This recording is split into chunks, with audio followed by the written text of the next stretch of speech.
Yo, what's up guys, it's Mo here, back with another KGC video, and today we're looking at the altar of heroes and how to play with this altar in the most optimal way possible.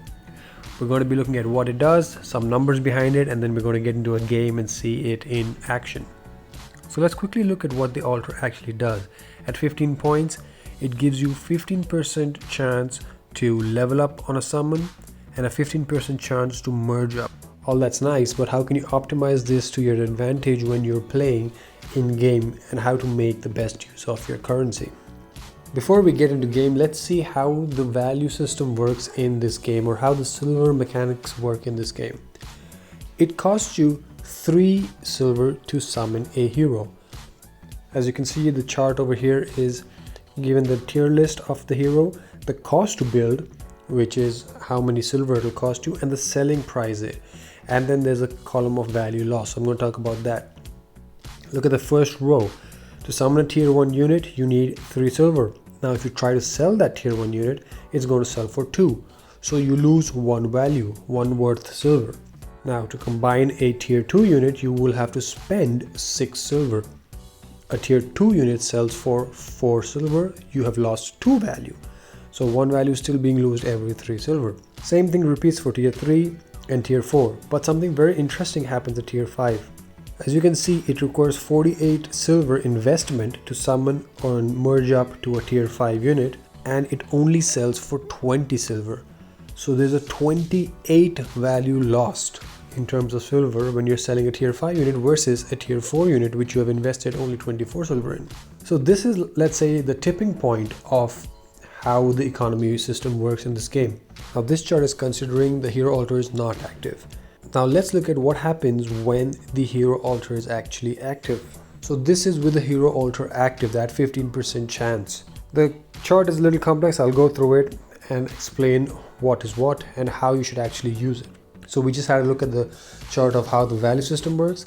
Now we're going to see what happens if you get double ups, and when to sell and when is the most optimal time to sell.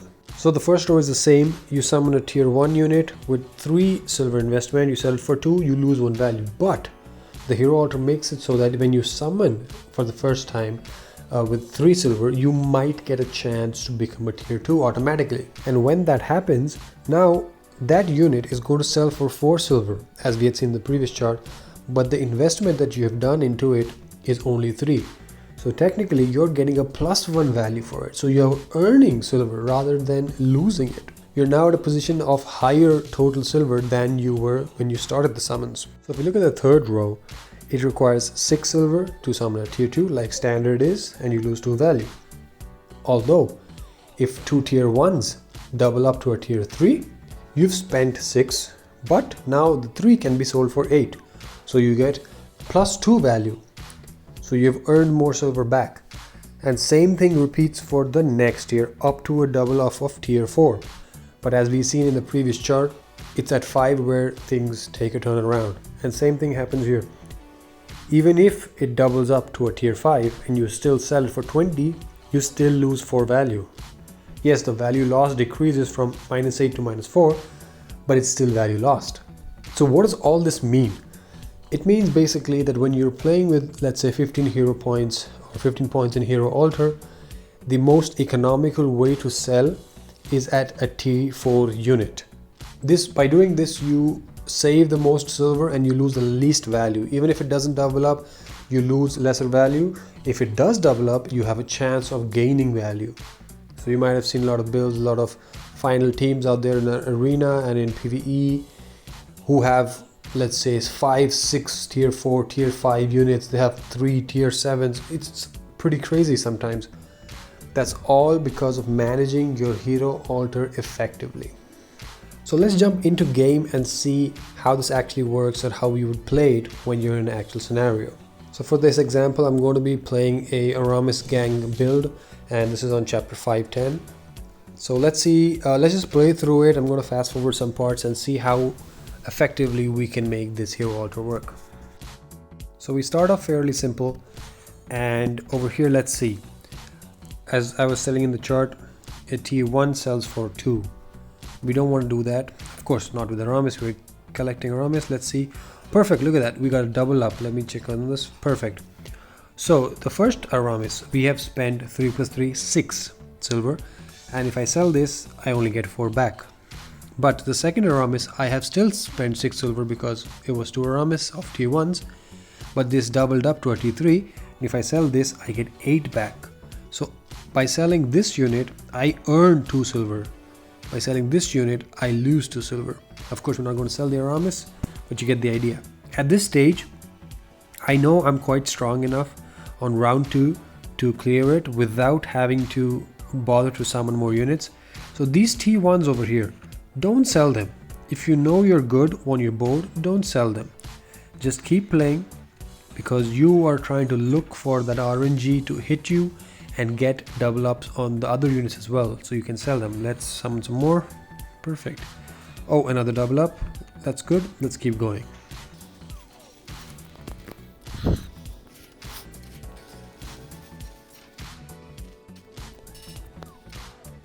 So right here, when you're playing with the hero altar, there's another interesting tip. These scrolls. The scrolls work very interestingly, and I always pick them when I'm playing with hero altar because they become super effective.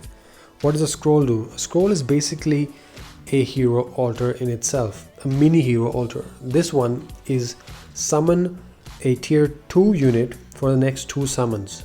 So this is like a mini guaranteed tier 2 summon. But very interestingly, if you are playing with the hero altar and you have a scroll, there's a chance of double effect. It basically adds on, not a percentage chance, but a double chance. So this gives me a 100% chance to give a tier 2, but that 15% chance from the hero altar basically makes that double up a double up. So let's hope we get one. Let's see. So if I hit someone here, I should get a tier 2 unit. That's perfect. Another tier 2 unit. Now in this case there could be a chance where the hero altar takes effect and this becomes a tier 3 unit. So you can imagine the immense amount of value you get. You've spent only 3 silver for a tier 3 unit which sells for 8. So that's 5 silver gain.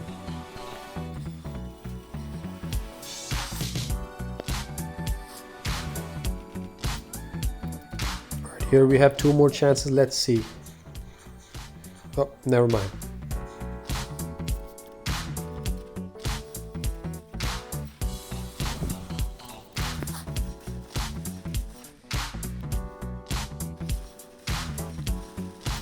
I'm just going to play a few rounds where I'm just going to collect the silver so that I can collect enough to show you how effectively we can use it.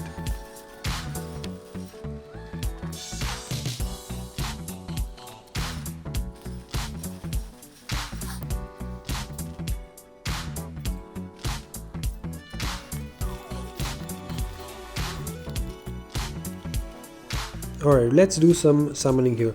I'm just, I would never do this, but I'm just doing it for now just to show you an example. So we have 4 summons that are guaranteed T2s. Hopefully, let's see if the hero altar kicks in. Well, never mind. Right here, when you're in this kind of scenario, you have collected enough silver and now you know that, okay, next round I need to level up my heroes, I need to invest in it. What do? Do I sell this? Nope. Just combine. Look at that, a perfect double up Baldre, 4, and we summon again. Oh, another double up. So that's value. We just earned money right here. Look at that, we're back at 72 with extra units. I'm actually just going to do this for now and put this up as well. Oh, perfect. Another T4 double up value. T4. So this T4 of Leica did not get any double ups, but I still sell it at T4 because it's the least value lost at least. Another lovely double up, and we just keep doing this.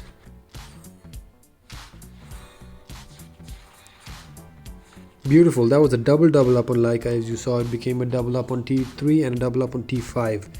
Sell this, big value.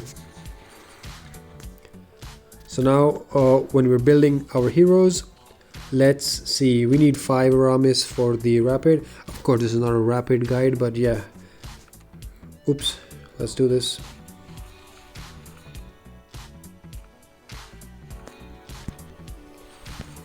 And then we summon some more.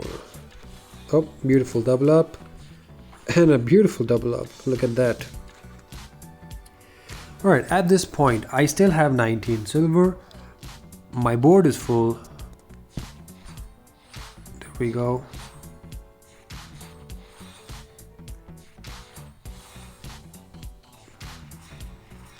Look at that. Beautiful. At this point, see, I can combine my shielder to this shielder and make it a T5 to get it stronger. But remember, T5s lose lots of value. I still have a lot of money, and if I sell this I get more. Let's see, 49. There's still a chance I can double up on a T5 shielder, so I might go for that. Of course, you have to judge this on your own, knowing how strong you are in the round and whether you die or not. So here we sell this T4. Perfect. Okay, so now here you're at a position where you can't summon anymore, your board is full. So then you start to combine the heroes that you actually want to. Always combine the higher up first and then put the lower one in. Another higher up. There we go. Beautiful.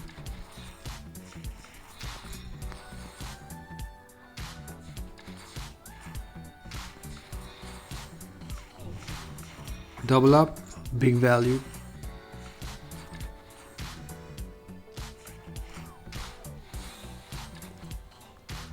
Here we go, we're stuck again, so we just double up there. See, now at this point I can just continue to play the game, or if I still want to push it, let's say you're on the final round, or you know you need some more push of money and let's say heroes. At this point, what is good to sell? As you saw, you lose value anything above T4 as a T5, and the lower it is also basically it's the same value loss. So you might as well sell the highest tier you have left after a tier 4, that's a tier 3. So over here we have 3 tier 3s, Shilda, Bardre and Leica.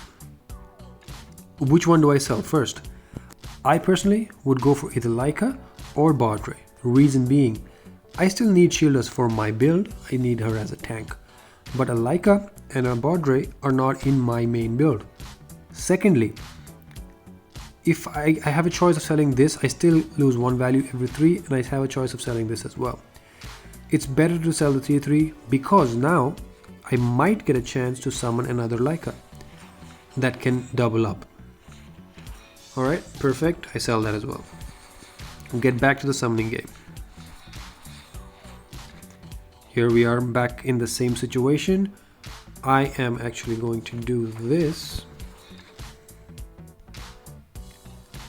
Right, now I don't want to combine those 2 T5s for whatever reason, right? I just leave them there, I like them. Now who do I sell? Do I sell the Lily, do I sell the Albi or the Bardre? All 3 are not essential for my main build, but I will still sell which one? Yes, that's right, the Bardre. Reason being, Lily has a T2 and T1, Albion has a T2 and T1 copy. So if I sell the Bardre, I am more likely to get either one Lily or one Albion to combine and get a more bigger chance of double up, whereas a Bardre only has one other companion of a T1. So we sell this, and look at that, perfect. We got our LB, beautiful, and we did get a T2 Lily as well, beautiful. Look at that, big value, big money. Let's keep at it. Beautiful double ups, beautiful double ups. Back at it, more value. Alright, now we're back in the same situation. Let's continue.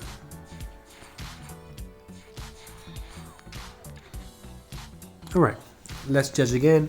We have between Alberion and Lily, of course Lily because she has no other companions. And look at that, perfect example. We got the Albi, double up, Double up, there we go. Lovely value. It's all about that value, guys.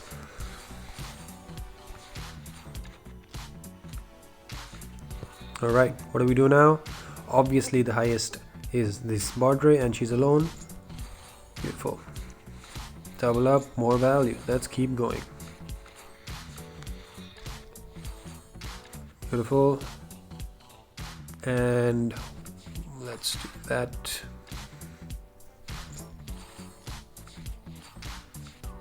Perfect.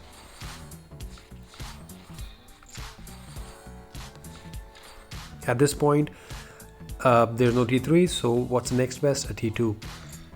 Of course, I'm just doing this as an example to show you we're only on round 11, so you don't have to do this, let's say, on round 11 or even round 5, 10, whenever. You exhaust all your money only when you have no rounds left, let's say it's round 20, or you know you need something stronger on the board.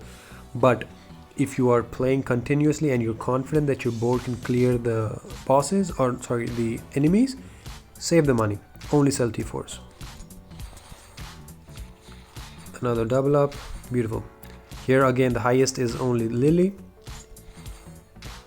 and at this point these all three are tier 1, so we just sell them. Oh yeah, good, more special tip. At this position I can sell this T1, but I'll only get 2 silver, so I can't summon a new hero by selling the Shielda, so might as well just keep her for the next round. And now let's get on that combining game.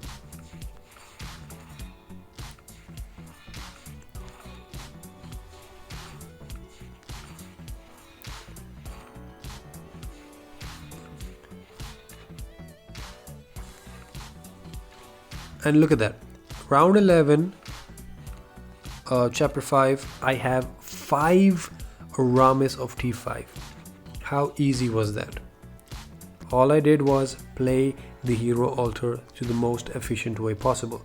And by doing this, you can not only, let's say, do Aramis, you can do any build. It doesn't have to be a gang build. It can be any build that you do that can really help you push through. And this works with all game modes, of course. It's just basically, as long as you're playing with hero altar, you have this chance of double up. Sometimes you can get really unlucky and you don't get double ups for a while, but sometimes you get super lucky. It's RNG, so you try to play it the best way you can and put the odds in your favor as much as possible. And yeah, I'm just gonna let this roll for the rest of the video as I blabber on top of it. So yeah, I hope you guys liked that video. I hope you guys understood how this system works and how you should really play effectively with hero altar. And to be honest, it's really going to change the way you play the game. It's really going to change the entire strategy that you build around.